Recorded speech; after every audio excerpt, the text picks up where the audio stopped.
Good evening, ladies and gentlemen, and welcome once again, because that's right, we're back. It's Avenger of Pretenders. Tonight, we are stepping outside of the MCU for a little while, but then, for a nice little twist, we're going to step back in to the MCU. Just hang tight, you'll find out what I'm talking about.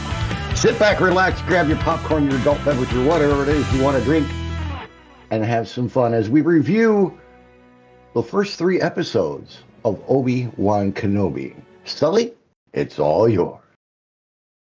Oh, why, thanks. Whoop, I hit the wrong button. There we go.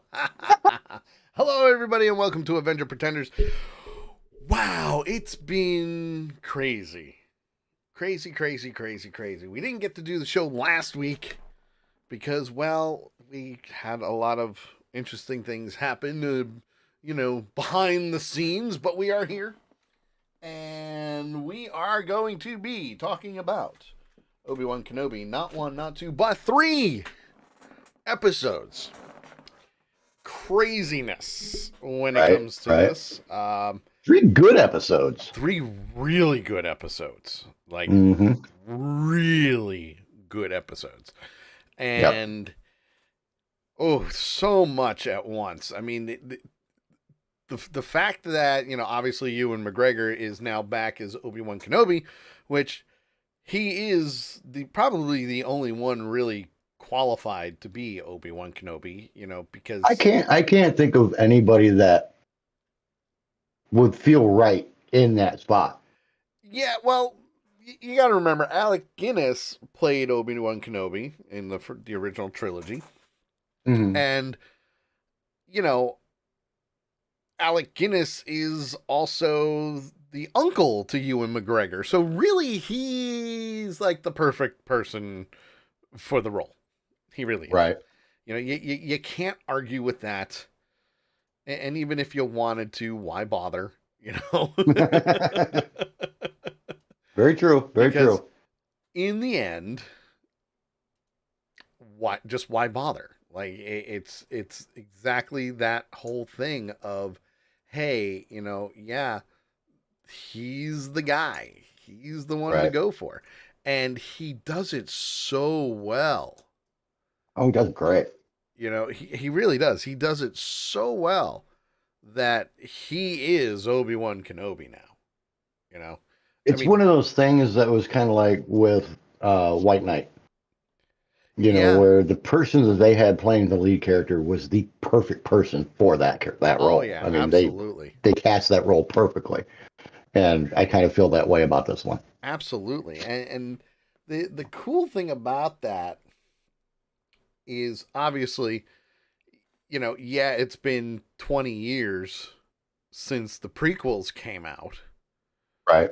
As a matter of fact, I think it's been just about 20 years since Revenge of the Sith was released, if I remember correctly. Find out. Let's see here. When was 2005? So we're coming up to 20 years since Revenge of the Sith. So May 19th, 2005. Yeah, it's interesting to say the least that from there, we're going forward 10 years because obviously, A New Hope is along the lines of, 18 to 20 years after Revenge of the Sith. Right. And you have so much going on. I mean, the the Empire is in full control now, and they're in full control. Yeah. And you can see things happening. And this series is starting to spark a lot, and I mean a lot, of fan theories. I can see that. I can see why. Especially with the way things have gone the first 3 episodes. Yeah. And, and when you get down to the bottom of it, even the first episode, it starts off with Order 66. So it's already placing Hey, just to remind you guys, here's the Right. full-on purge of the Jedi Order. You're dead. Well, and that was the thing for me was I had to get my mind wrapped around the time frame of Yes. when this was going on. And I had to help Kay place the characters Sure. and the time frame Yep. for when all of this was going on. Completely But once understandable. once I did that, once I figured out where we were at in the line of all these stories, Right. I was okay. I was like, okay, now I know what's going on. You're like, I can hold You my know, own now. It's all good. the the resistance has been squashed. The Jedi Order, I won't say is no more, but Well, it is no more. they are completely in hiding. The ones that are still alive are in hiding. Yes. Absolutely. Um, and like you said, the Empire is in full control of everything. The galaxy is in shambles. Yes. The Empire has their iron grip. It's crazy. Lady Death says, "Wow, my tablet just went batshit loco." Sorry, my bad. Well, it's It's matching because we're her live, then. isn't it? So for those that download the show, yeah, we're live every Monday at 8 p.m. But from Order 66, we fast forward 10 years. We're on Tatooine. Obi-Wan Kenobi is in full isolation. And man, does he look beaten and broken. He looks like total crap. Which is good. Which is He good. looks like a person looks when they get out of the hospital. Just totally blah. Yeah, and No energy, no enthusiasm. They're just there's not much there. they're just presenting an existence. Yeah. Really, is kind of the look that he has. It's just like, I'm here. Here I I don't know why I'm am. here, Come and see but I'm me. here. Yeah, and that just goes to show the type of toll that Order 66 had on him. Hmm. Because, obviously, listen, Obi-Wan Kenobi has had a very good life as a Jedi, but also a very tragic life as a Jedi. Yeah, look at everything that he went through with Anakin. Well, not just Anakin. And this refers back to the Clone Wars too. And this is why I said, if you haven't watched any of the Clone Wars episodes, you really should, because there's a whole storyline with Obi-Wan Kenobi and the leader of Mandalore at the time. Mm-hmm. And it was a love story. It really was. It was his love. Now, mind you, the Jedi Order, you can't do that. You can't have relationships, like that anyway. And when that happened, Darth Maul, and obviously, if you don't know, Darth Maul is around. He is. Watch Clone Wars and Rebels. He's Right. around. He's pulling the strings. He is. He's he's beaten. He lost the Right. love of his life on Mandalore because Darth Maul killed her due to the wonderful revenge that Darth Maul wanted against Obi-Wan. He wanted to torture and give him pain. Mm-hmm. But then you also have Anakin falling to the dark side, Right. which is something that And you didn't want. So right. Just to kind of refer back a little bit, I'm sorry, but I actually know a little bit about this, so it's it's like, oh, crazy, right? I can say things that He actually knows sound like I Star know what the hell I'm Wars. talking about.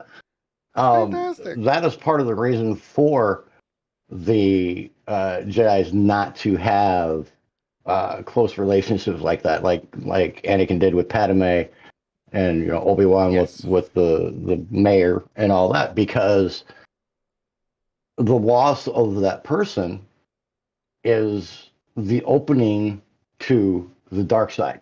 Yes. Because it just, it takes everything inside of you. I mean, obviously, and just shakes it up and throws it into total chaos. And that is what the dark side is all about. Is Pain leads to chaos. hate. Hate leads Okay. to suffering. Exactly. And chaos leads to suffering. So, Yes. that's part of the reason that Darth Maul did that to the mayor to get to Obi-Wan, Oh yeah.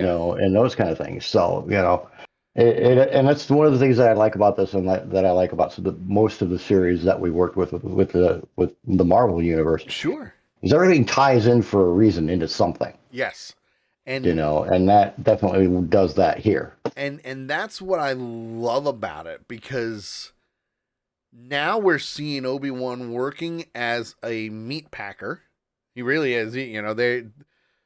They're cutting off meat from a crate dragon or another one of those monsters that's in this Dune Sea, and that's what Yeah, he's doing for a living. He's packing meat, and he's taking some home stealing to it. his animal. Yes, that's true. He's stealing meat too. Yes, yes. I was waiting for him to get caught. I thought that's where it was going to go, was that he was going to get caught Yeah, I mean, stealing the meat, I don't think he and would. something was going to happen from there. But it went a totally different direction, I which didn't I'm like, really think he was gonna get caught stealing the meat, but mm, I also, you can also sense that he's really not using his powers. You know, he's oh, really he's not. he's suppressing them. Yeah, he's holding it back. He's doing what he needs to do just to survive, which is exactly what Yoda told him to do. Yep. You have to forget Go about into this life. hiding. You don't want to get caught. And from there, he obviously he's looking over Luke. He knows what's going on. It's just one of those things where you're like, all right, I can see what's going on. But at the same time, while he's in seclusion, we have these wonderful characters called Inquisitors. And if you haven't seen or heard about Inquisitors, they've been in the legends, like the comic books and whatnot, and the novels, so they are there. They brought them into canon with Star Wars Rebels, which takes place between Revenge of the Sith and A New Hope. It's actually, I want to say, a few years after Obi-Wan Kenobi. Maybe like right in the middle to when A New Hope, right in between there. And that's where Mm, Ahsoka is most likely going to take place too. The right. the thing with the Inquisitors is they are not Sith lords. They're not. They are not Sith lords. They are Lady Death. They quiz people in quiz otors. Would they still be considered Sith, just not Sith lords? Just like, you could be So considered a Jedi, but not a Jedi master. so think of it Would this way. Think of it this would it way. be the same thing then? Sort of. The Sith, you have your apprentice, and you have a master. And when it comes to the Sith religion, there's only two. You have your master and your apprentice. Now, Okay. obviously, in the Star Wars universe, you have more than that, because you had Count Dooku, you also had Darth Maul. You had all of these Sith lords or apprentices, so to speak, who Mhm. were the apprentice of Palpatine or Darth Right. Sidious. So, but if you notice, when Sidious is done with one, he has them killed off, Right. or they end up dying at the hands of the Jedi. So you have your master and your apprentice. Okay, even Darth Vader, 10 years later after Revenge of the Sith, is still technically an apprentice to the Emperor, but he Palpatine, right? is, yeah, but he is a Sith Lord, because he went full dark side and did what he needed to do for survival to help save Padme. Inquisitors, however, are force-sensitive beings that survived Order 66 or were never part of Order 66. Like, they weren't a part of the Jedi Order, but Vader and Palpatine went after the force-sensitive kids and brought them to the dark side. So they're agents, so to speak, for the Empire. Real quick, Echo just came in and says, the only relevant question is, will there be Ewoks? I mean, hi. Probably not. That's a good question. I would love to see some Ewoks. The Ewoks were awesome. I would too. I wouldn't mind seeing the Ewoks brought back up again. I really wouldn't. Obviously, they are a huge part of Star Wars lore. I think they should do an Ewok series. Well, they did 2 TV movies. They did? Yes, they did. Yes, they did, my friend. Oh, yes. That may be something we need to talk about offline. Hang on. Or off air. Hang on. Allow me to introduce to you Star Wars, The Ewok Adventures, Caravan of Courage, and Battle for Endor. Oh, yes. Really? It's there. Yep. Oh, yes. And Warwick Davis reprised his role as Wicket. So, yes, it is there. Plus, they had the cartoon. They had the animated series as well. So I saw that. So it's there, you know. Lady Death says, I have stuffed Ewoks. I have Wicket on the other side of the wall with my stuffed animals. So there you go. Anyway, so the Inquisitors. Wait. You just did a nanny boo boo. I did. Nikaya. I mean, we had to call that out. I went in. Peabody. Want to say hi to? Hello. Want to say hi to Peabody Nick? Good to see you, my friend. He says, "What's on the menu for tonight?" Oh, spoiler alert! Spoiler alert! If you it's haven't kind of watched a smorgasbord kind of thing tonight. If you haven't watched the first 3 episodes of Obi-Wan Kenobi, get watching. Because that's what we're talking about. We're going full Star Wars geek, and JT is actually holding his own, which is a huge improvement from when the first time JT and I digitally or virtually met, which is amazing. You know, just saying, just putting it out there. Lady that says, I have Wicket, a female Ewok, and 2 or 3 baby Ewoks. So, nah, it's all good. It's all good. Chalk this one up for Nikaya. Yeah, well, you know what? I'll give her those points, and then I'll say I'll one-up her and say that I have the original Millennium Falcon. Yes, the original Kenner Toys Millennium Falcon. Boom. See, we're talking Ewoks, and you're going off on Millennium Falcon. You still lose. Peabody Mix says, oh man, not a Star Wars fan, just like the original ones. Listen, Star Wars is not for everybody. And I'm one of those Star Wars fans that will absolutely be the first person to say that. Star Wars is not for everybody. But as a Star Wars fan, I will also be the first one to say that we are actually living in a really great time right now. And yeah, people will say, yeah, but the sequel movie stunk and the prequels were worse than the sequels. Nothing beats the originals. Han shot first. I get it. I do. I get it. But we've been wanting live TV shows for a really long time.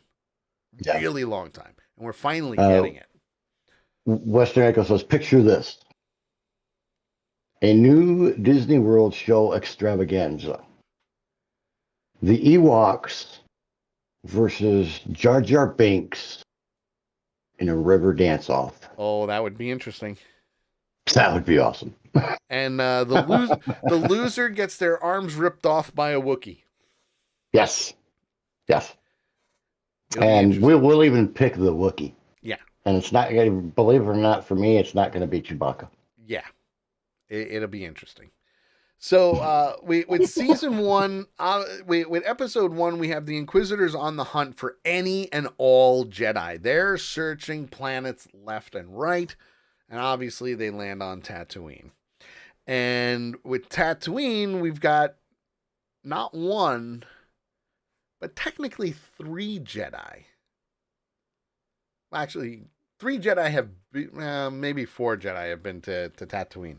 Um, Obi-Wan Kenobi obviously lives there now. We do know that, and he runs into another Jedi who, I mean, Almost got killed I'm trying to remember his name. Well, yes, he did almost get killed, but by Obi-Wan.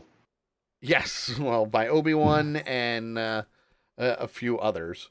But it was interesting to say the least, because the Inquisitors, when they landed, they knew exactly where to go, because they heard rumors of a person helping people, which, yes, that is the Jedi way. The Jedi have this thing about helping the less fortunate, keeping the peace, so on and so forth. So now we've got some backstory as to what's going on, and you can kind of get your twist on things of what's to come for old Ben, you know? Okay. The fake Jedi Which is later on, by the way. That tried to swindle him is Haja Estre. Yes. But I'm talking about the one he find the other runs guy's name. into under when he's on Tatooine in the dark. Right. I'm trying to remember his name. Damn it. I can't remember the name of the frickin' Jedi. Yeah, I can't. I'm looking for it too. It's driving me nuts. It really is. It's starting to drive me nuts now. So anyway, when we find the name, when JT finds the name anyway, Western Echo says, back in the 90s, most people I knew were split in between Star Wars and Star Trek.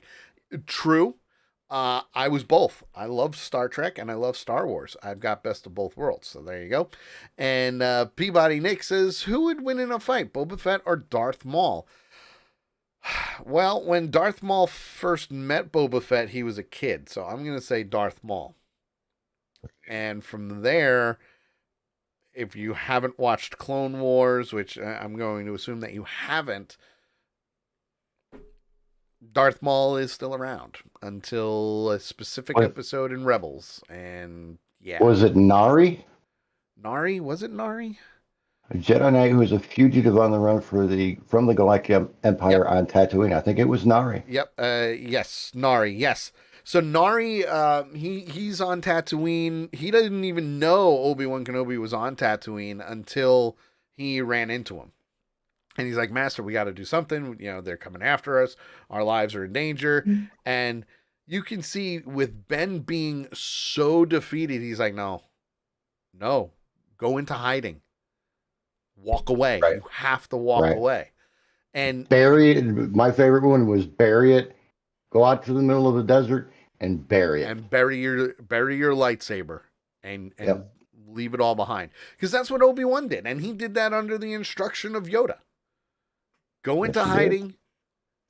And he was watching over Luke. And at the same time, we fast forward and go all the way across to the different side of the galaxy to Alderaan. Yay, Alderaan! Or Alderaan, however you want to pronounce it. Most fans will say Alderaan.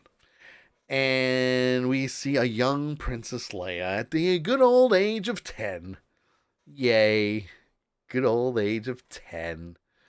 Such a spirit. And I'm not going to lie, this little girl who plays young Princess Leia nails it. Nails it 100%. You know? She is awesome. I love that. It's one of those things where I hate the kid because she's a snotty ass little freaking brat. Oh, but I love her because she's a snotty ass freaking brat. She's adorable doing it. She defies her parents left and right. Sorry, adopted parents. I do like that they got Jimmy Smits back to play her father. You know, Bail Organa. I'm glad that they did that. I love that they finally brought in Brea Organa, who is his wife and Leia's adoptive mother. And I really actually like that they have told her that she's adopted. Mm-hmm. You know, they Yeah, didn't she hide knows that she's from her, adopted. which was really cool. Yeah, because And most of the time, people don't know that until they're, 18, 19, 20 years old or something like right, that, you know. right. So the fact that they did that, that was pretty cool. And I also like the little nods to Padme Amidala. Hmm. You know, there's little hints, Yeah. there's subtle sayings that are there, and it's just overall a great. The way they did it is tied it together, which was really really Well, good. and what I really like is the fact that, they were trying to groom her for um, political work, I guess you could say. They were Yes, trying to groom her to kind of to follow the be a path of her mother, princess. and everything. So I thought that was, a nice homage to Padme also. Yeah. And it's a You know, good tie. It really is. It's a good tie. It brings everything full circle that Princess Leia is going to be a political figure in some way, shape, or form in the future, which obviously we right. know about because of A New Hope. Right. But then she, has some issues with her cousins because the cousins are like, Well, "Well, she's you're not a real Organa," and you're like, "Really, really?" and that's something I like though is that they keep it real. Yes, That's something that you don't see in a lot of movies. They keep it realistic where her cousin is a dick. is is a dick. Yeah. You're not even a real whatever, whatever they're called. Yes. You're not even a real one. And I love how she went off on him. I mean, she went off on him in a rant that was epic. Yes. Truly epic. It was amazing. It was fantastic the way she did that.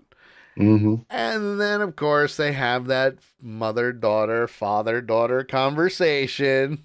Right. You Micaiah says her can't cousin is a do bully. that. He's your Hmm. cousin. You're going to You have to be, be nice. you need to be above him because you are going to be above him. And then it was like, what did he Well, look she like already though? is actually, isn't she? Yeah, well, she is above him because she's Yeah. the senator's daughter, Right. also known as the princess, also known as the daughter of the king of Alderaan, pretty much. Uh, but he is the main senator, Right. and so we kind of go back to Tatooine, and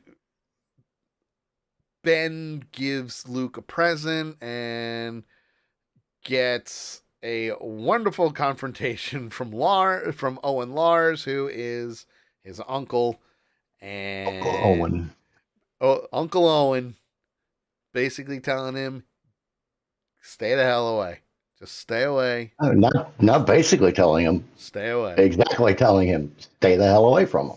Stay away." And he's like, "Yes, but he needs to be trained when he's of the age. He needs to know." Oh, And yeah, um, oh, Weston Echo like you did posted. his father. I mean, when he said that, dude, I wanted to reach through the screen and punch him. Well, you got to remember. So he already had a lot of animosity toward Anakin to begin with.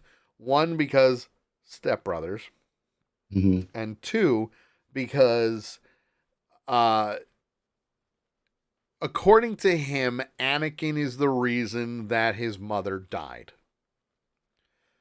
So Right. there's a lot of animosity there toward the Jedi Order. And you can really see that animosity between Owen and Ben. And Ben is just like, "No, I'm here to help. You gotta let me help. Like, please." And Owen is that he's a farmer. What's the first thing a farmer's gonna say? "Get off my land Right. or I'm gonna shoot you." You know? It's Right. basically what's gonna happen. And yeah, as Lady Death said, lots of pent up hostility. Yes, there is. There's lots of pent Yep. up hostility. He And basically Owen was saying, Oh yeah. No, put that back up. He's basically dropping the F-bomb Yeah. to Obi-Wan, which Yep. worked out perfect. Then the Inquisitors came back, and you can see Ben freaks out. He goes into hiding, but Owen stands his ground. Mm-hmm. He stands his ground against the Inquisitors. Like, Right. we haven't seen any Jedi here. You're in the wrong place. Go away. Like, you can see he's defending the Jedi a little bit, like protecting them. Protecting But them. but at the same time, you can see he's really not. Yeah. You know, and the fact that I believe at that point in time they didn't show it yet, but they will. You can see what the Inquisitors are doing, and the Riva, the Inquisitor, who is pretty much under fire for her acting, and being black and all that wonderful Yeah, good I stuff. think she's done great. I don't understand the issue I, at all. I think she has done awesome. it's funny You know. because a lot of people were bashing her acting, Mhm. and they don't like the character.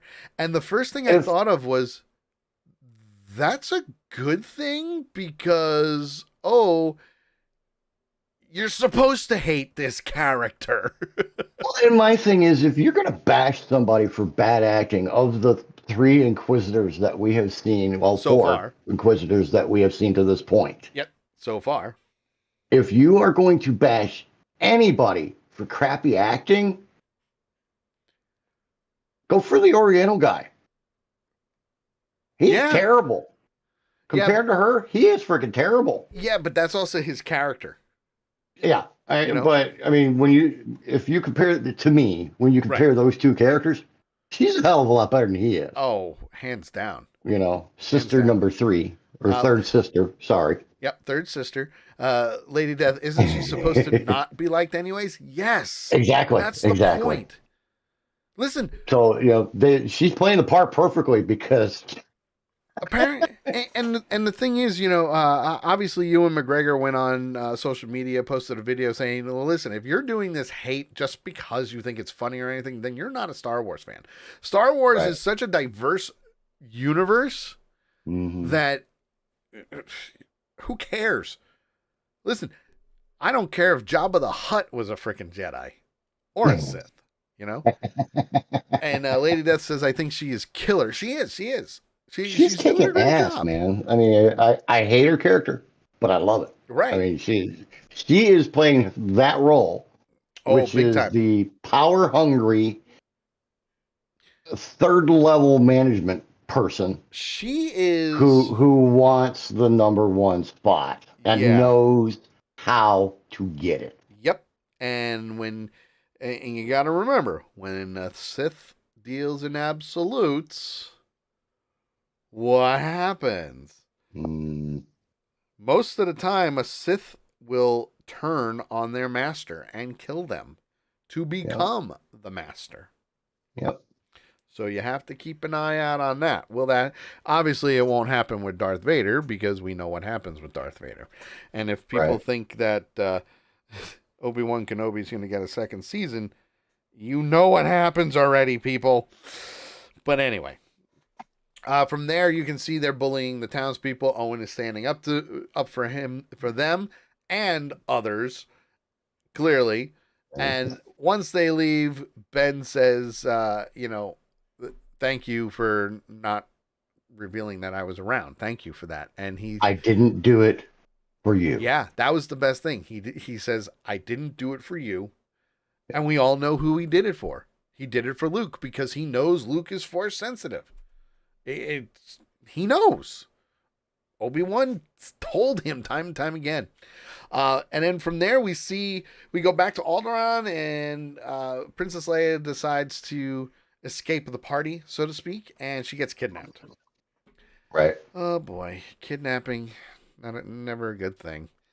Never a good thing. Well, especially not when it's royalty. Yeah. You know, exactly. Kidnapping royalty is never a good idea. Well, not only is it because of royalty, but at the same time, it is who they're kidnapping. And from there, obviously, Bail Organa reaches out to Obi-Wan, says, I need your help, so on and so forth. Leia got kidnapped, blah, blah, blah, blah, blah. Brings him up to speed. And he's got a decision to make. Do I go save her for old time's sake, or do I stay here? And clearly, from a Jedi's perspective, we know what he's going to do. Right. Well, we know what he wants to do. Yes. You know, we know that in his heart of hearts, you know, he wants to go save this person because that's what they do. Absolutely. That's what a Jedi is.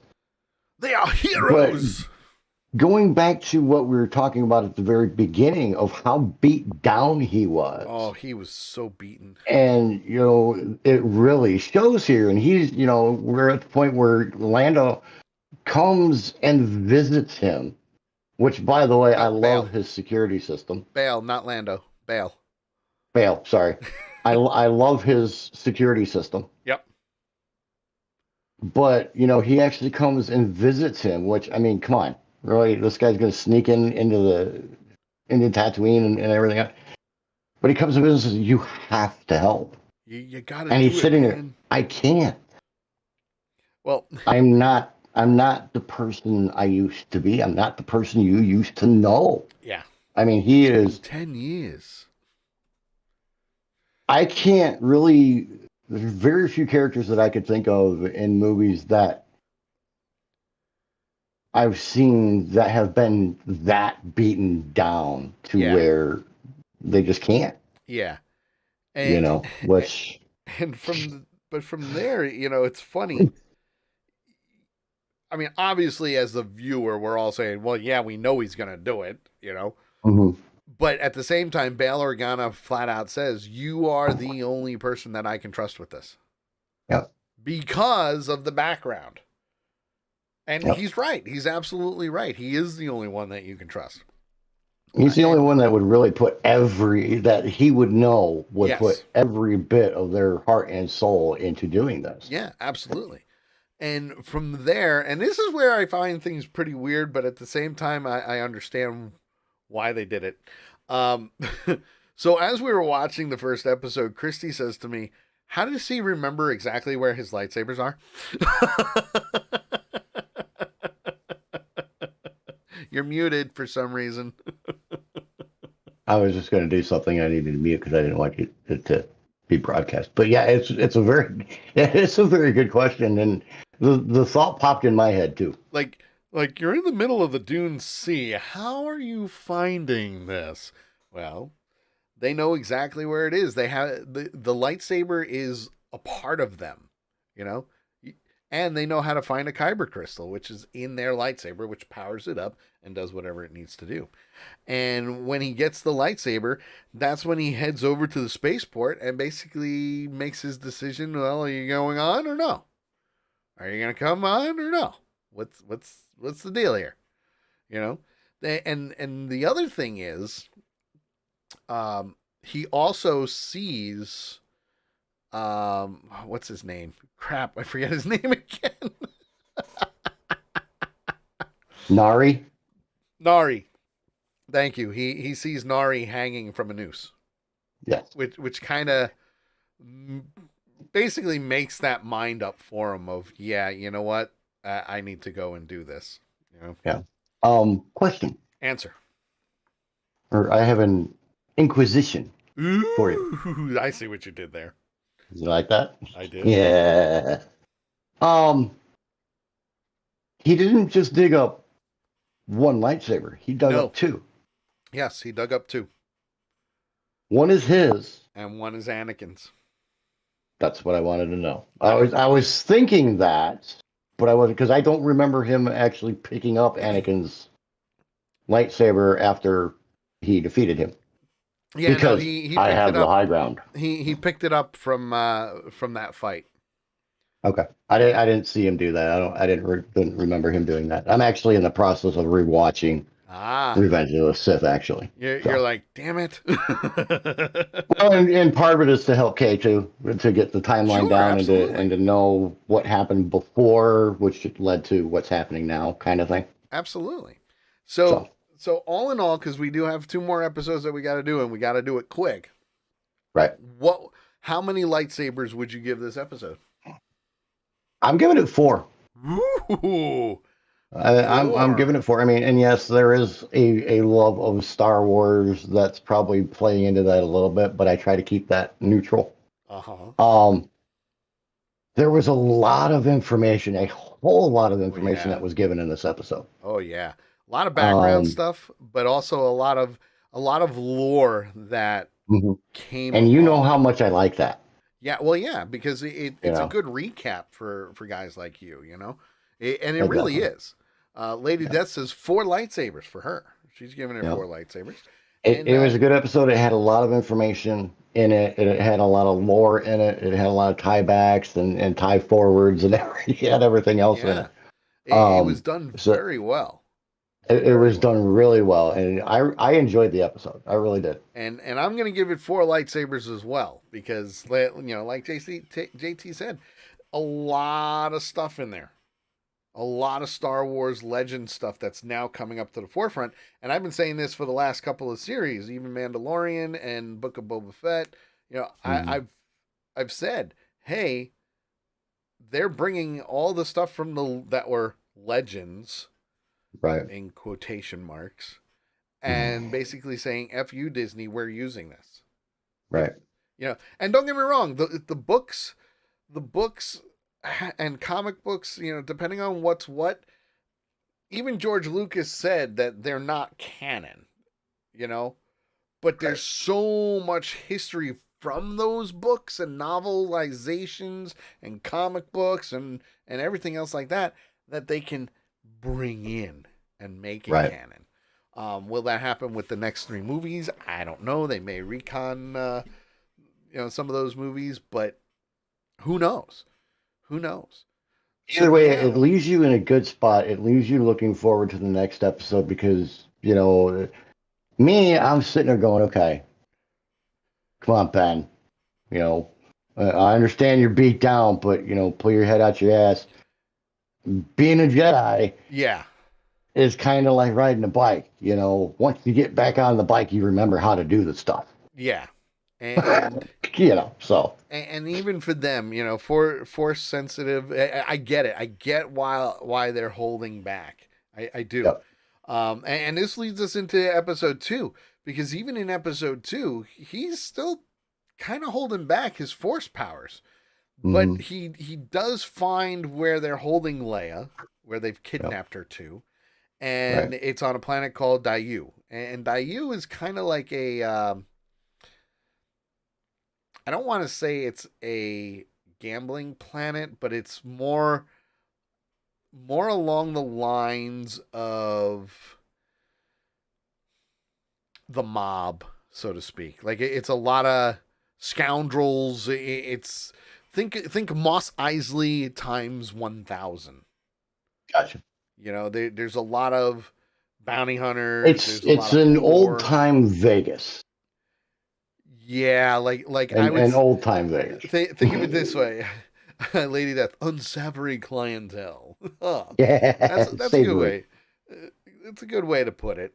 Yeah. Um, and while he's walking the streets, obviously he doesn't know where to go. But Hmm. that's when he starts asking questions.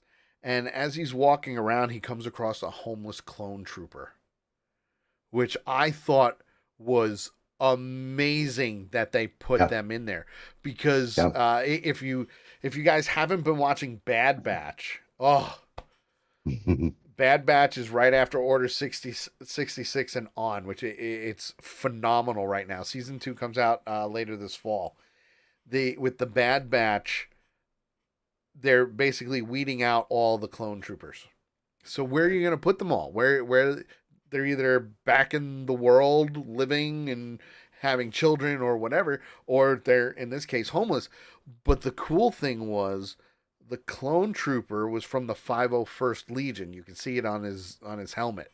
It was from the 501st, and he's begging for credits, but he hesitated. He knew Obi-Wan Kenobi. He knew. And when I saw that, I'm like, oh, you bastards.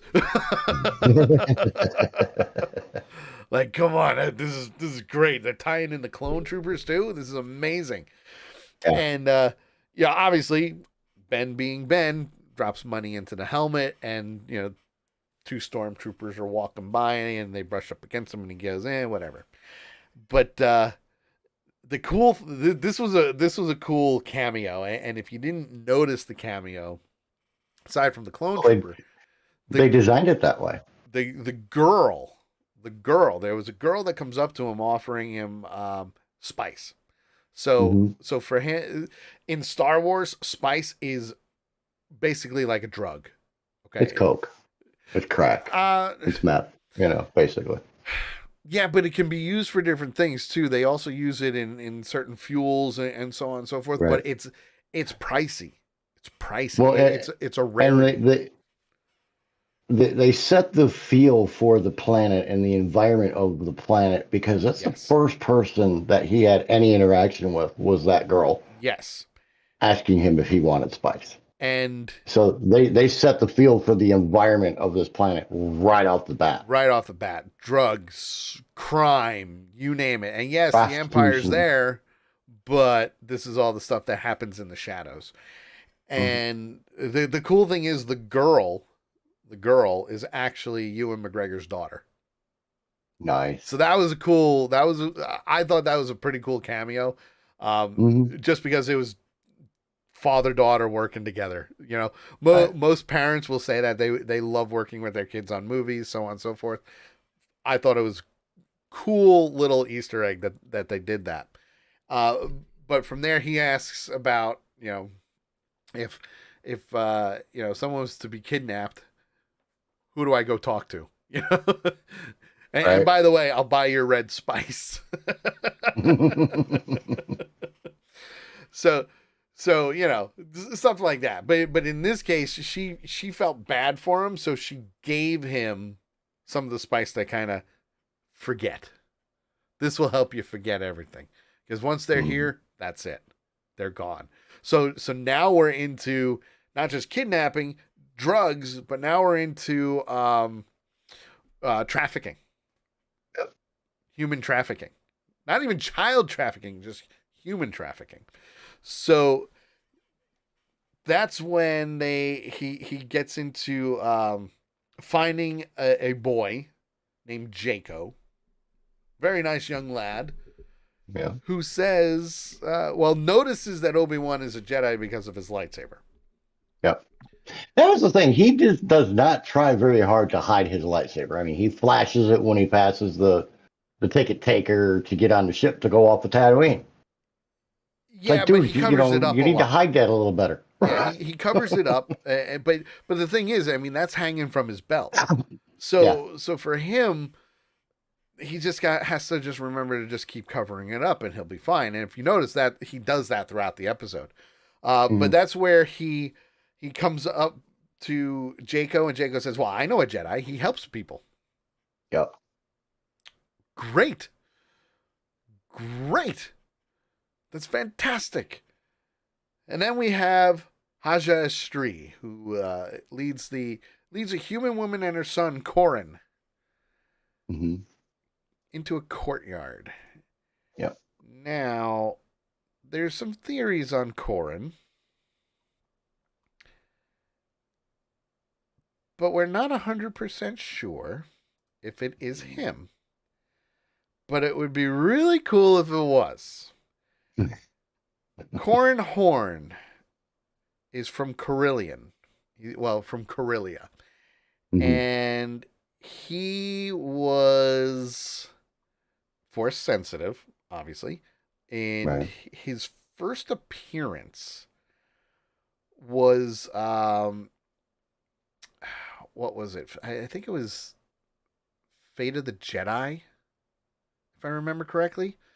So we're starting to see more characters come into play here. And in this point, the fake Jedi says, you've got a transport going to Corellia. Here's how we're gonna do it.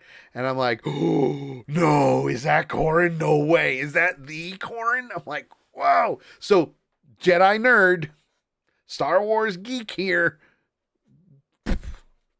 There, I've been saying it. They're saying F you Disney. We have And all have these been from the beginning. We have all these characters here. Let's use them to our advantage. And George Lucas gives he's like he's the god of Star Wars. Yes, yes. Okay. The god of Star Wars. So we fast forward. Obi-Wan Kenobi notices what's going on and knows he's playing them. He's not even a Jedi. He's a con artist, and the kid's working with him.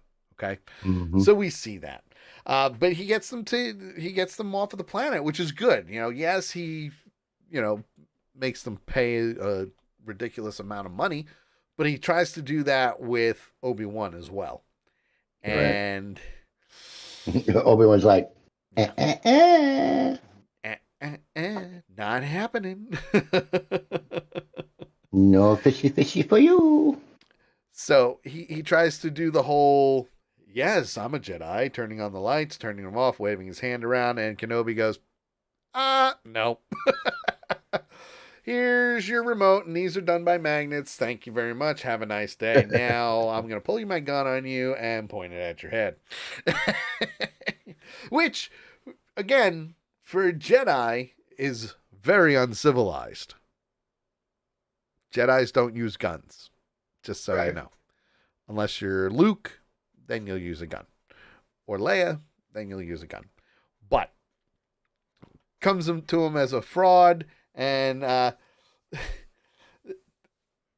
Haja asks if he's a bounty hunter. He's like, no, not a bounty hunter. So in the long run, he tells Obi-Wan where to go, how to find people, so on and so forth. And we see them going through the sewers and doing a really, quick montage, so to speak. So we get to the point where he's actually rescuing Leia. Now, I thought this was really cool. If you didn't notice who the kidnappers were, I'm going to say shame on you. And the only reason why I'm going to say shame on you is because you've seen this actor before. You have. You've seen him before. Not just in a movie, but in a band. A regular band. An awesome band. A band by the Red Hot Chili Peppers. Just saying. He's been in Suburbia, Back to the Future 2 and 3, Needles. My Own Private Idaho, The Chase, Fear and Loathing in Las Vegas, Dude, Son-in-Law, The Big Lebowski, Lowdown, Baby Driver, Boy Erased, and The Wild Thornberrys. You've seen him. You've seen him. And he's in the Red Hot Chili Peppers. So when I saw his face, I'm like, I know that. As soon as I saw the split in his teeth, I'm like, that's awesome. Now he's in Star Wars. Yeah, I when I saw him, I was like, he looks familiar, but I got too caught up in the rest of it to really worry about it. Yeah. It's like, oh, hey. So I like that, he, one, he's playing him, and two, we find out that he's actually working for Reva because Reva wants Kenobi. She's got a thing for finding Kenobi because she wants to deliver Kenobi to Vader, because if that happens, then she is better than all the other Inquisitors, giving her an option for power. Power, that's what the Sith like. Power. She was, I'm not sure if it was this episode or episode 3, but she was basically told, if you do this, you will be the Grand Inquisitor. Grand Inquisitor, yeah. You will be the number one. It is, I think it was this one. I think it was episode 2 is where it happened. And, they what? What? Nakia says that she has a weird hard on for him. She really does. She really does. Now, and I'll get into this in a minute because we want to speed it up. So obviously, Kenobi rescues Leia, and they get Hmm. to the point where they're having a conversation. Listen, no, I'm here because of your dad. I'm here to help you. You Your got to dad work with said, me yep, here. And she's like, I yep. don't trust you. I don't trust you. I don't trust you. You know, why are we doing this? What's going here? I don't even listen to my parents. What makes me think I'm going to listen to you? So on and so forth. It's like, Right. you just have to trust me. And that's really what it is. Yeah. It's really what she's telling him. Like, hey, I don't know you from spit. Go F off. Well, and she keeps asking him, "Are you a Jedi? Yes. Are you a Jedi? Are you a Jedi? Why aren't you Would you using your shut the force hell powers? up? Because you're asking that like really, really loud with a lot of people around." Right. Like, knock it off. And they get to the point where when they change out of clothes. Kenobi pays for it, and Leia insists on going, and he's like, "No, you gotta listen. You gotta cooperate here." But then the Inquisitors show up. Never a good Not a good thing. thing. Never Not a a good good thing when the Inquisitors show up, and obviously now we've got Kenobi running from stormtroopers, trying to get Leia because Leia's on the run because Leia doesn't trust him. thing. And then they get to the point where she's all over the place. She's climbing up Well, onto the roofs. Reva's trying to kill Kenobi. I was going to say, It's a she's firefight. looking for him. She knows he's out there. Yes. She's looking for him. The kids running across rooftops and jumping over alleyways and all this shit. Yes.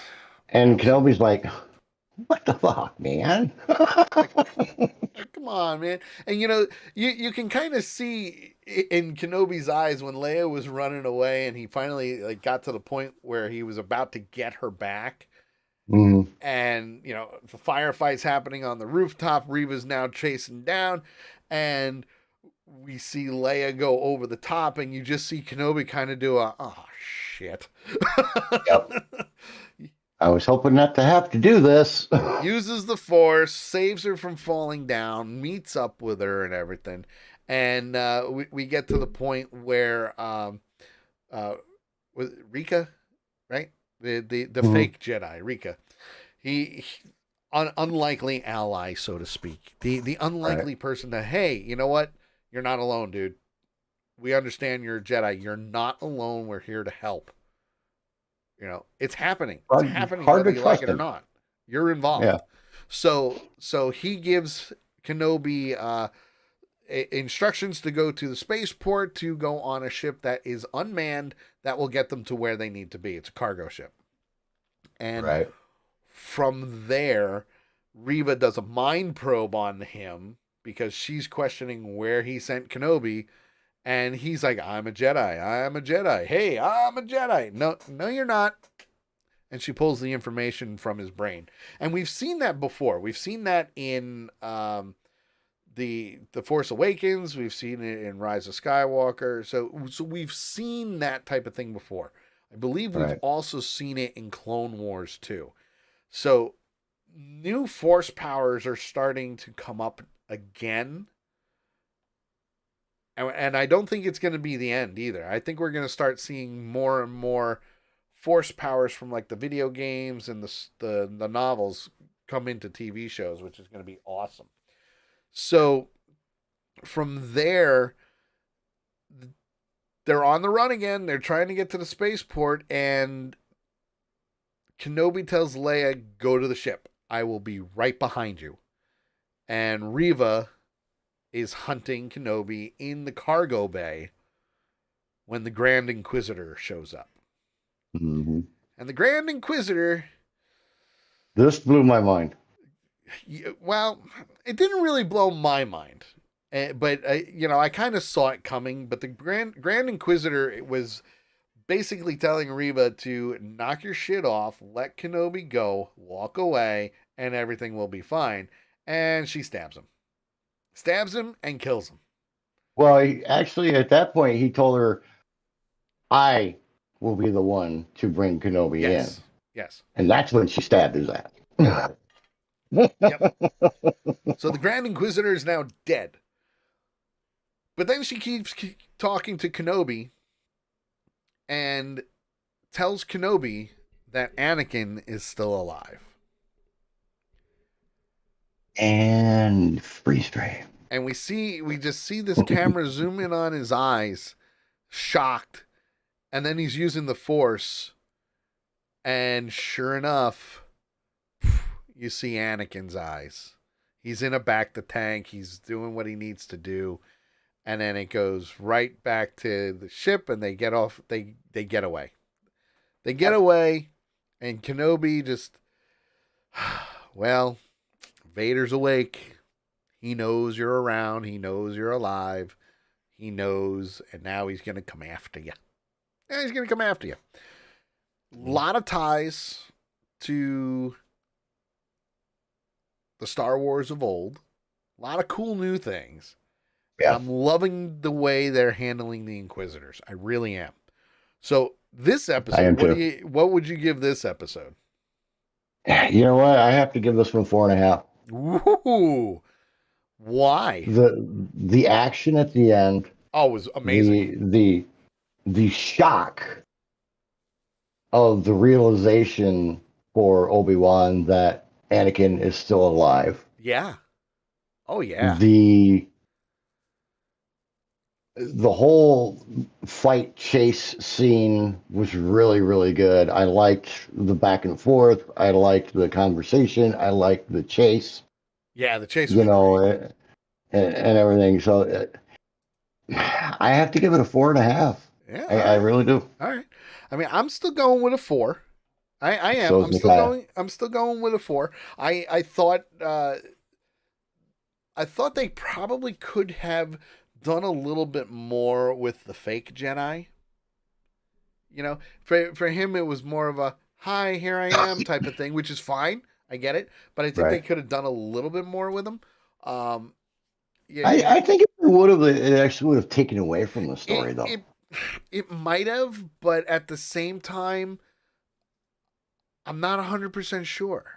I'm not 100% sure if it would, because I think it depends on what they would have done with him. Yeah, you know, and they probably would have killed him off. Maybe, not sure, because they didn't kill him off in this. But who knows? Maybe we'll see him again. I mean, there's 3 episodes left after the one we're going to talk about next. So who knows? But definitely 4 lightsabers for me. And this is the first time that JT is actually above me in rating an episode. So kudos to you on that, my friend. I like it. And so do I. That's why I gave it 4.5. There you go.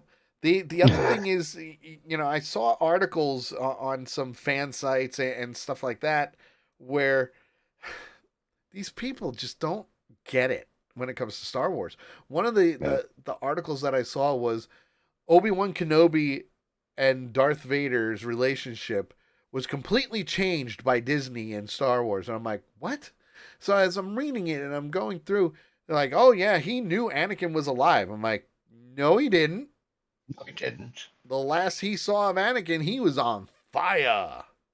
He was laying on. He wasn't laying on red hot lava, but he was laying on lava. He was with burning no legs, alive. You know, no arms, and you know, on the edge of death. He was being burned alive. If Palpatine hadn't, when we talked about this, before the show, if Palpatine hadn't found him when he did, then he would have been dead. Anakin would be no more. Yeah, then he would have been dead. Which ties to another force power of suppressing pain. You can actually do that. And that's been in the comic books and the novels and so on and so forth. So there's a force power in and of itself that, you know, they don't really go into detail on. But from there, we've got episode 3 now. Where, episode 3, holy crap. They're on the run and they get away. But, you know, it's wonderful when they start on Mustafar with Darth Vader in his castle above the burning lava. And most people will think, well, why is he on Mustafar? Because that's where Darth Vader was technically born. Yeah. Yeah, you could say he was born on, Coruscant. No, that's when Anakin turned to the dark side and killed the Jedi. He became Vader on Mustafar because he Right. got burned up. And it's very, very It's fueling. symbiotic Yep, that the place that Anakin died is the same place that Darth Vader was born. exactly. Very, very symbiotic with the way Exactly. they did that. And from there, I like where they were going with starting the episode like this because yeah, the start of the episode, you're seeing Vader being put together. Hmm. You're seeing the machinery put his legs on, his arms on, the suit back on, the helmet, everything, because he was in the back to tank. And that's where it's funny because I love that they keep tying this together with the Sith. The Dark Lord is informed that the third sister, Reva, is the one who disposed of the Grand Inquisitor, and Vader orders her to bring Kenobi in. Hmm. Prove yourself Were they? capable. Bring in Kenobi, and you will be made the new Grand Inquisitor. So, one, Hayden Christensen is Darth Vader, Anakin Skywalker again, which is fantastic. And we were surprised by the voice of James Earl Jones reprising his role as the voice of Darth Vader. Because let's face it, you can't have Darth Vader without him. Yes, there are No. people who do great impressions of James Earl Jones doing Darth Vader. There are so many voices out there. If you've ever seen Chad Vader on YouTube, one, look it up because Chad Vader is Darth Vader's younger brother and works in a grocery store. He's a day shift and night shift manager, but it's hysterical. It really is. It's hysterical. Highly recommend watching it. But the guy who does the voice, I think it's Aaron Yolanda, I believe his name is. He did the voice for Vader in the series, but he did it so well that when it came time for a new Star Wars game, which I believe was The Force Unleashed at the time, they got him to do the voice because they couldn't, James Earl Jones doesn't do video games. Come on, but they got his voice, which was amazing that they did that. So, and he did Vader in both games. I'm pretty sure he was doing Vader for a lot of things that were coming out on the side and so on and so forth. But it was really cool. So there's that. We got James Earl Jones back doing the voice, and we cut to Ben meditating while they're flying through, and they get to a planet called Mapuzu. Hope I'm saying that right. Mapuzu. Sounds like I'm saying it right, but I could be wrong. Be wrong. And they're basically going from the outer rim territories to the middle rim, and more civilized. Well, I don't want to say more civilized, but more not Person as friendly. yeah, not bad, but not great. The Empire still has their full control because it's the new Galactic Empire. But it's currently being occupied, and from the previous episode, Reva put Kenobi's name out there, so they're all looking for Kenobi. They're all looking for a Jedi by the name of Obi-Wan Kenobi. And yeah, they put it out like a freaking Amber Alert. yeah, and it's interesting because there's a lot of things going on where he's still protecting Leia, trying to get her home. Mm-hmm. The Inquisitors are still trying to go after them, so now you got the Inquisitors and the Empire, and the other Inquisitors want nothing to do with Reva and her plan want nothing to do. They're like, how dare you? You know, I'm the one who's supposed to be next, not you, so on and so forth. So there's a lot of infighting going on. And it's interesting, to say the Yeah. least. It really is. It's. I would like to say that this is, aside from action, this is now turning into not just a survival show, but Mhm. more espionage type.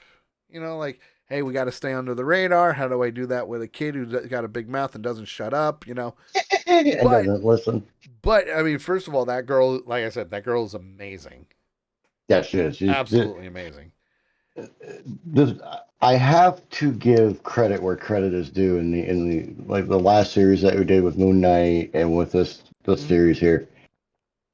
The casting Is amazing.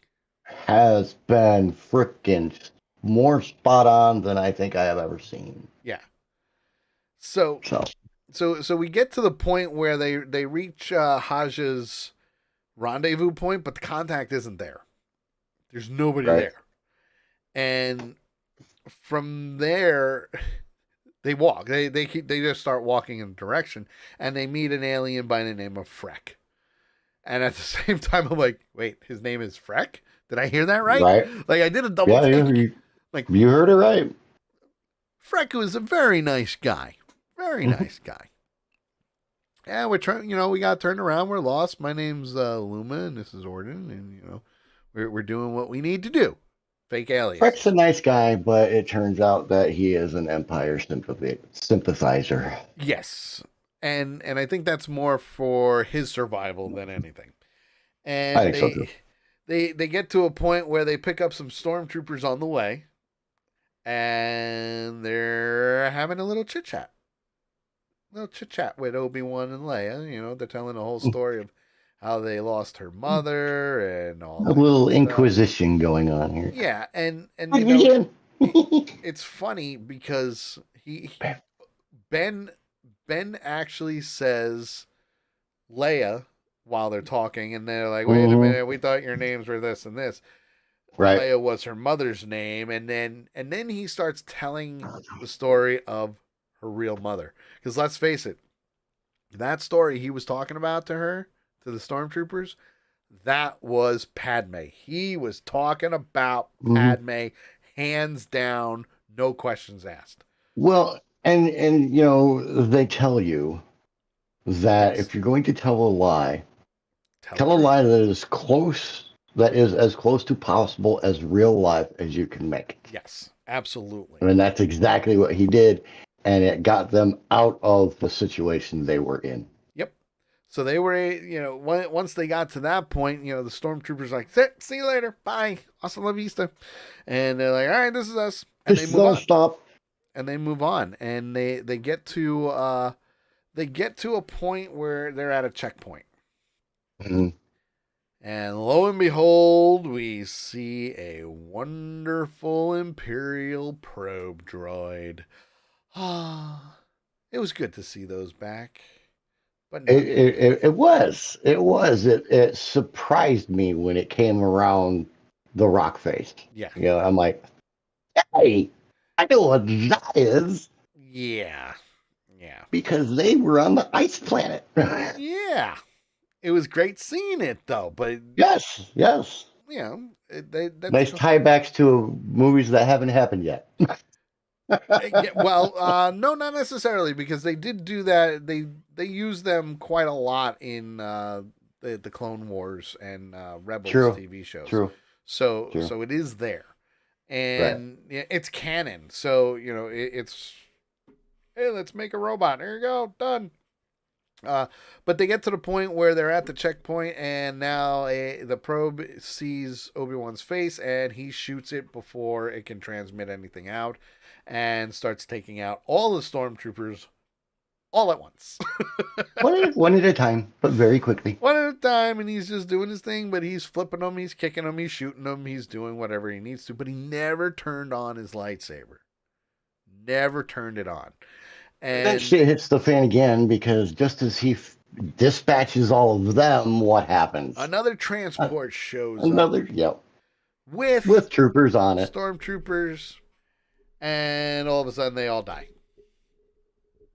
They Mhm. die. They get shot. Because Tala, who was Haja's contact on the planet, is technically a mole in the Empire. She's a mole.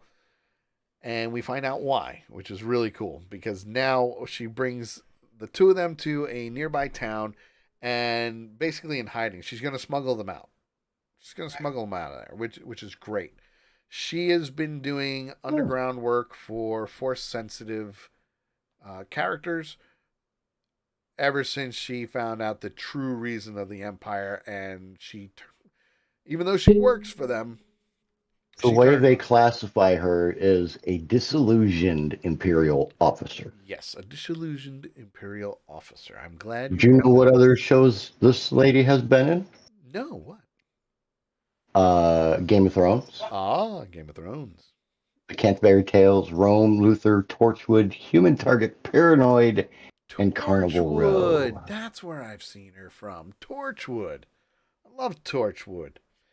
That's a good show. There you go. Highly There you recommend go. watching it. Well, while they're at Tala's workshop, a very interesting name pops up. And on the walls, you can see which Jedi has been there. They've signed their names Mhm. on it. You can even see, in some cases, the old um, Republic logo. You can also see the Mhm. Rebel Alliance logo, and it's kind of like the symbol of the Jedi, so to speak. Right. And I mean, basically, the walls were a Kilroy was here kind of thing. yeah, it was like a who's who of signatures that have been there, and Right. one of those names is from a character that we have actually seen before. You just never realized it, Like that's something new. right? JT didn't realize something. Well, but here's the thing. I've seen him more than you have because of the Hmm. Clone Wars TV show. Uh, But he was actually in The Phantom Menace. really? Yes. For Cool. a split second, you really can't notice him unless you're looking for him. Well, no wonder I missed him. But Quinlan Voss. Now, Quinlan Voss is a very, very talented Jedi. Yeah, Obi kind of freaked out when he saw his name. Oh, I went as soon as Obi-Wan said Quinlan was here, I went, are we gonna see a live action Quinlan finally? And then I'm like, wait a minute, he was in the Phantom Menace, but he wasn't really doing much in the Phantom Menace. Are we actually gonna see Quinlan Voss in action? And I'm like, oh, this is gonna be great if we do. Well, for those that don't know, when Qui-Gon and Padme and Jar Jar are walking through the streets of Mos Espa, hidden in the back, you'll see some people around tables and, selling things and drinking and doing whatever they need to. And you'll see a character with like an orange reddish stripe going across their eyes. That's a part of them. It's not paint or anything like that. I That remember. is Quinlan Voss. Now, Quinlan Voss is not your traditional Jedi. Quinlan Voss is the type of Jedi that they sent in undercover all the time. He did a lot of undercover missions for the Jedi. So you would never even know he was a Jedi until he had to actually come out and do whatever he needed to do. And when that name came up, I'm like, oh, please show Quinlan. We want to see Quinlan. Live action, it'd be fantastic. And Tala reveals that, that's where she reveals that she once believed in the Empire, but she doesn't believe in what they're doing now. And then all of a sudden, Obi-Wan kind of has a great disturbance in the Force. I knew you were going to do that. I had to do it. Come on. It was a disturbance in the Force. Oh, it was going to happen eventually. I was hoping maybe we'd get through an episode or two. Nope, not gonna happen. Not gonna happen. The Inquisitors show up on the planet, mostly because, the warning message did get out from the droid. Yeah. The droid was actually able to dispatch a message. But we see none other than Darth Vader himself show up after the Inquisitors. And I will say this. This is where I've also seen a lot of articles.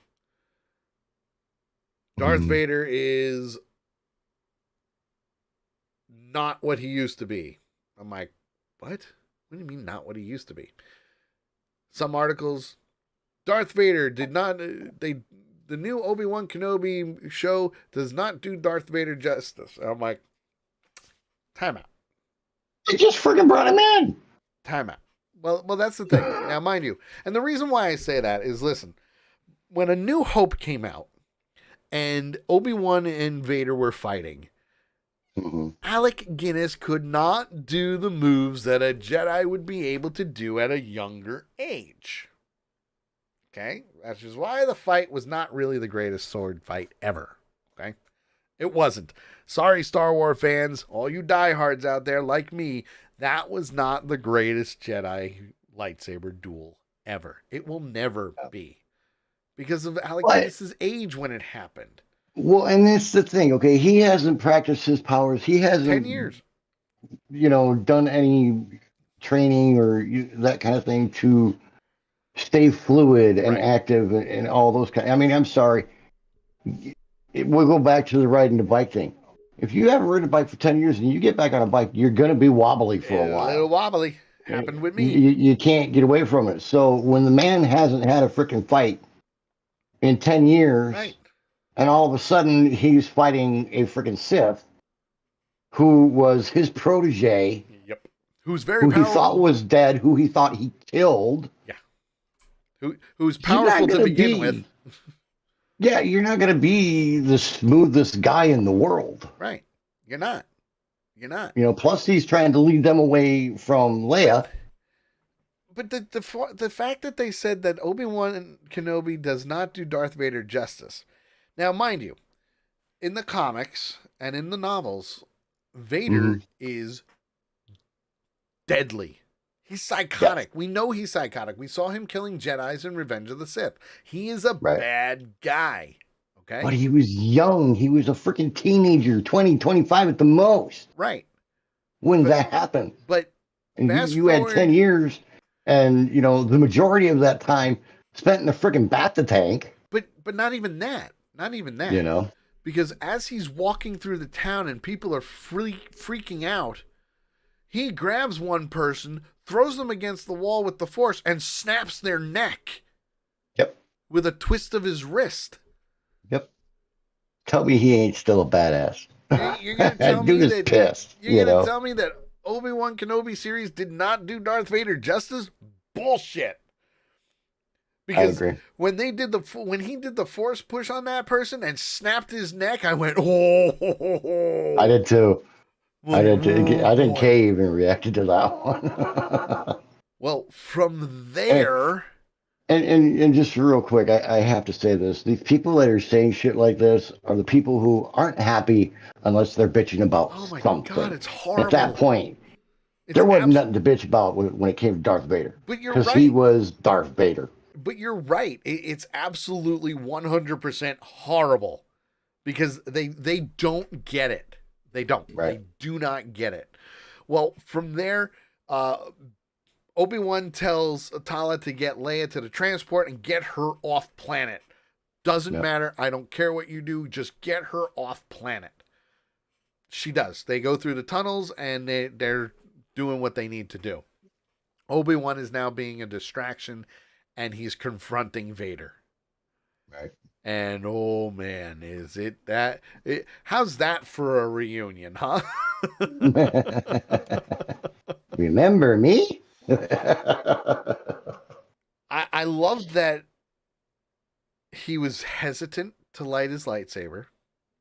I do. I Yeah. love that Obi-Wan did not raise his lightsaber. Yeah. And some people were probably like, well, why? Why didn't he do it? Why? Because he wants to kill as much time as possible. Yeah. And for him, it's no, I'm a distraction. I need to be a distraction. But at the same time, he's afraid. Yeah, you can see it in his eyes. He's afraid. One, he's 10 years older. Two, and mind you, he's a lot older than Anakin anyway. Okay? Oh Because yeah.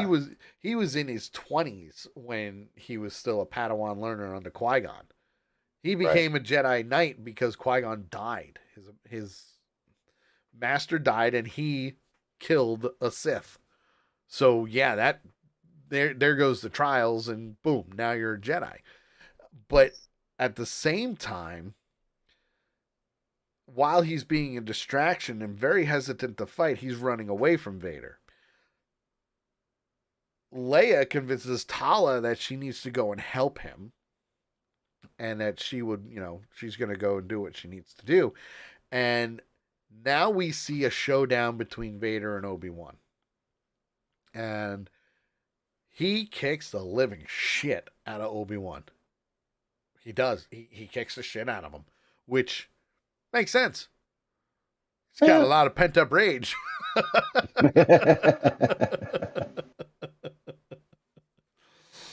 But it was really cool how they did it. He's on the run, and then just out of nowhere, in the shadows, you just see him appear, and his lightsaber turns on. You're like, yes, that Yep. is Darth Vader right there.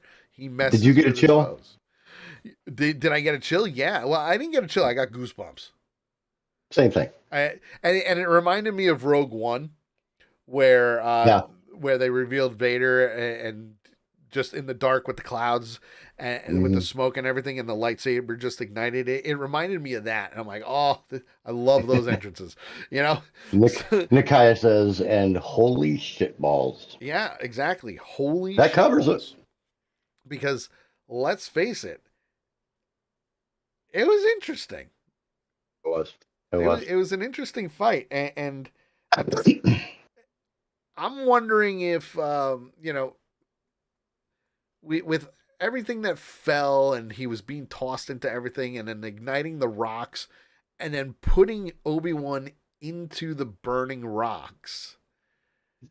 A little bit of poetic justice. Yeah, Well, a little bit of poetic justice, rage, and I mhm. also wonder if Vader's afraid of fire. I don't think he's afraid of fire. I think because of what happened to him, that he has learned just how terrifying fire can be, Very true. and he's using it to his advantage. Because just like us, if somebody had done dirty to us, Yeah. when we get our revenge, we would want to do dirty to them also. Yeah. So that's why I said it's a little bit of poetic justice for Vader, because now he's torturing him, and that's exactly what he wants to Yeah. do. He wants to torture him like he was tortured. Right.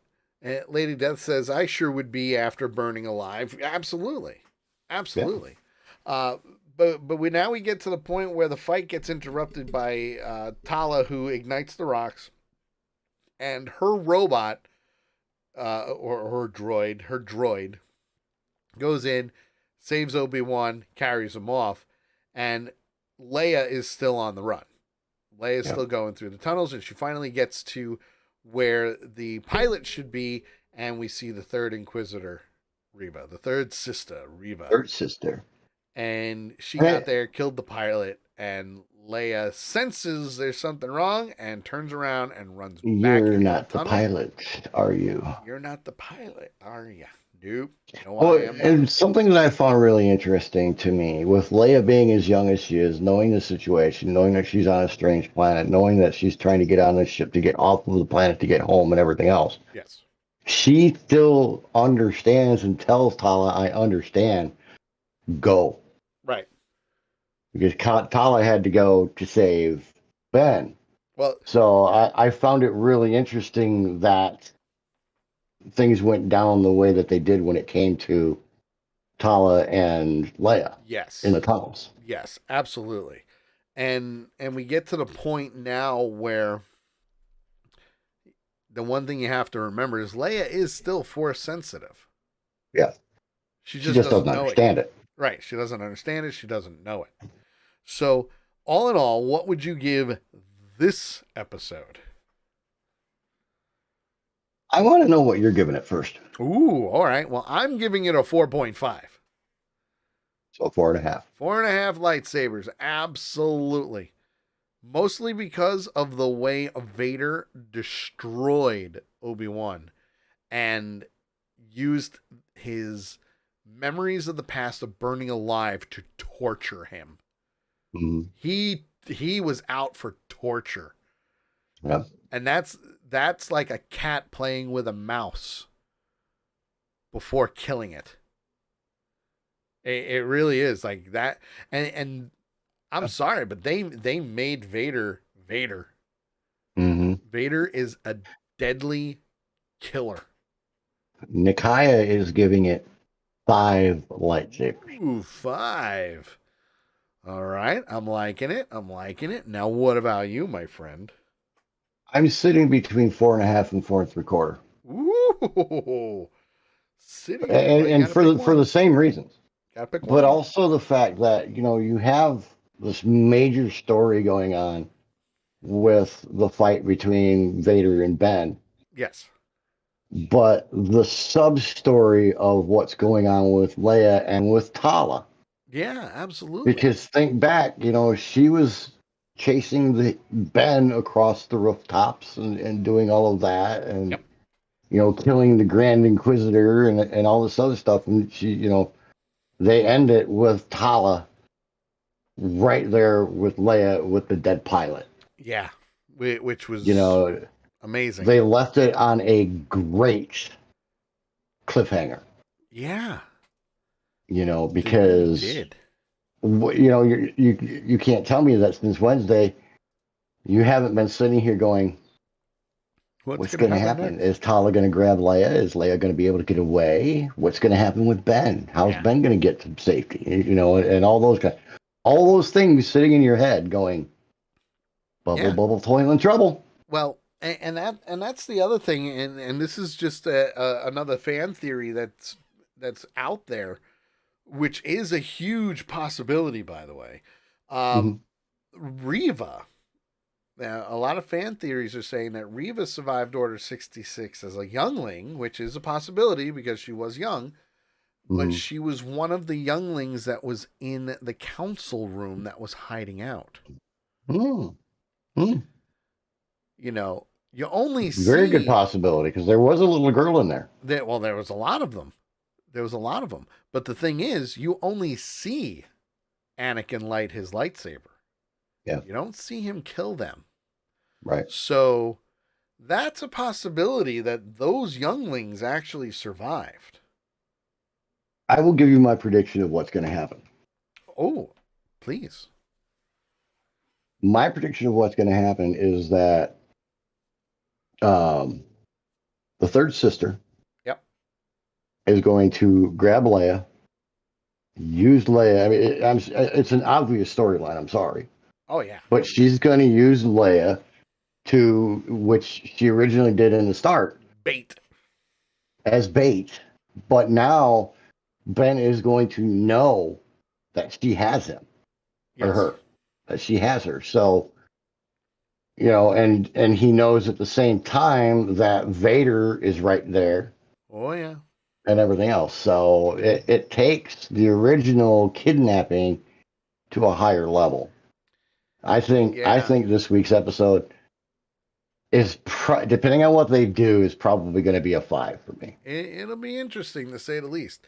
Now, the other Yeah. thing that I do want to add to this before we end the show, one of the biggest issues that happened with Boba Fett was you had a lot of different directors Mm-hmm. with their hands in it. Now, that's not to say the same thing for The Mandalorian. The Mandalorian, you had a lot of different directors too. You had John Favreau, Dave Filoni, you had Bryce Dallas Howard, you had Robert Rodriguez, like you had all of these players who are directors that were telling the story, but this is one director's vision. Right. One director, one story. Yeah, you have multiple screenwriters because you have to have that, but it's still all along the lines of Star Wars lore and going from there. So the fact that they have one person directing, that she is the one, it's her vision. It is stunning. Absolutely stunning. I will back it up left and right. So, Yeah. and don't get me wrong, Bryce Dallas Howard is amazing as a director when it comes to The Mandalorian. Amazing. Her episodes were fantastic. Right. Just like all the other directors, like Taika Waititi. I mean, come on, it's Taika Waititi. You know, but Dave Filoni, who started directing with Star Wars, you know, Right. not just the animation, but now he's doing the live action. It works out so well. So well. Right. So for me, this episode was 4.5. 4.5 lightsabers. You're giving it 4.5. I'm going to give it a 3/4. 4 4 3/4. 3/4. Okay. So 4 3/4. Hello, Pokey. Hi. Good to see you. Good to see you. So we have that, and now we've got the new episode starting on Wednesday, which is awesome. But at the same we time, have a programming note. At the same time, Ms. Marvel starts on Wednesday as well. Yep. So next week's episode of Avenger Pretenders will be about Obi-Wan Kenobi and the first episode of Ms. Marvel. We're going to do what we can to cut it down for a half hour each because I don't know. Figure half hour to 45 minutes each. Half hour, 45 minutes each, and we'll be good to go. So, everyone, thank you very much for tuning into Avenger Pretenders, where we were talking about the first 3 episodes of Obi-Wan Kenobi. We are going to be getting out of here. Lady Death says, oh, good grief. Listen, it's a great time to be watching new TV shows. Network TV sucks. Streaming services, yay. I will back that up left and right. The shows on streaming services have been 10 times better than what's on network television today. 10 times better. You know, Stranger Things is another one that I wish I was doing a podcast for because, oh my God, it's amazing. You know, and just Pokey, haha, perfect, caught the end. You did, buddy. But we will be live tomorrow at 8 p.m. Eastern for the Sully Show, so make sure you come on down and check it out. For those that downloaded it and are listening to it already, it's today. It's tonight's show. So yeah, that's how we do things. Boom. He has a question. Pokey has a question for you. She does have a question. What does she have? Can we raid a friend of mine, DC Bueller? Most likely. I don't know who we were going to raid, actually. So it's a possibility. Absolutely. I love helping people out. Let's see here. DC Bueller. Let's see here. I don't know if I follow DC Bueller. We'll check. But for those that have been watching Obi-Wan Kenobi, don't forget, new episode is this Wednesday, and Ms. Marvel as well. We will see you guys next time. So for JT, the chat, and myself, thank you for tuning in to Avenger Pretenders, and we will see you all later. Okay? We will. We'll show you later. We got you back. Okay? Gator. Later. And yes, we are going to do a raid. So let's kick some butt. It'll be wonderful. Just saying. Just putting it out there. But yes, let's raid. Let's do a raid. We're going to raid DC Bueller. Might help if I did it on the right keyboard. Yeah, that would help. Might help. All right, guys. We'll see you tomorrow for the Sully Show right here on Accidental Punch. Later.